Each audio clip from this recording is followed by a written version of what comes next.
The flu is getting a fast start on 2015. It is now widespread in 36 states and earlier and wider spread than usual. At least 15 children have died so far. This week in Minnesota, a record number of lab specimens were sent in for testing. Some hospitals in North Carolina and Michigan are now restricting visitors and volunteers under 18 from entering. Delaware is reporting 9 times as many cases as this time last year. Another hard-hit state is Georgia, and Mark Strassmann is there. What is your worst symptom that you're having?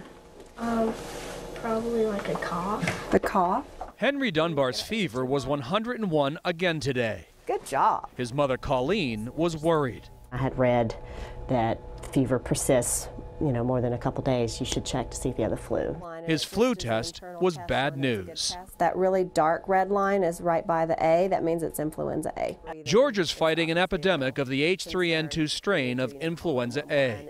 Scientists discovered the most common strain of the influenza virus had mutated soon after this year's flu vaccine was produced. The vaccine is effective only 1/3 of the time against this year's influenza. Take some deep breaths while I'm doing it. Henry Dunbar got a flu shot and still got the virus. The Centers for Disease Control says this flu season could be severe.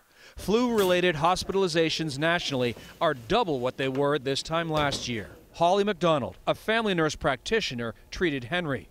She also oversees all 48 CVS Minute clinics in Georgia. You've seen as many as 10 patients a day. There have certainly been some days where we've diagnosed that many patients in a single clinic, which is unprecedented.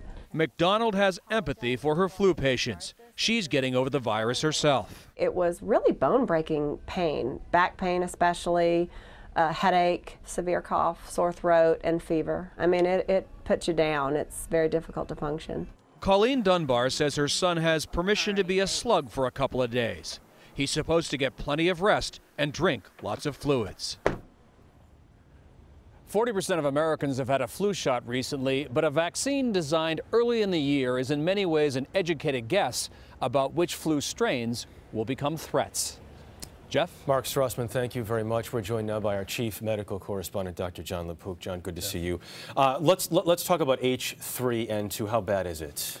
Well, H3N2 tends to be a nasty strain of influenza A, and I spoke to the CDC. They said over the past 30 years, in years when you have this strain very predominant, the mortality and the hospitalizations can go up dramatically. They can go up 2 to 3 times normal. And on top of that, as Mark mentioned, the vaccine this year is not very effective. Yeah, well, we don't know if it's not very effective. We know that it's only about 1/3 of the time is it well matched. Now, that's in the laboratory, and what we know from past experience is that the other 2/3, it doesn't mean that it's not covered. There may be some partial protection there. Bottom line is, anybody 6 months and over should still get immunized unless there's a reason not to. And if you have the flu right now? The CDC is emphasizing, especially for the elderly, if you take the antivirals, that's Tamiflu and Relenza, within 48 hours of getting symptoms, you can dramatically decrease the risk of having serious complications, and that could be hospitalization and even death. All right, Dr. Jon LaPook, thank you very much.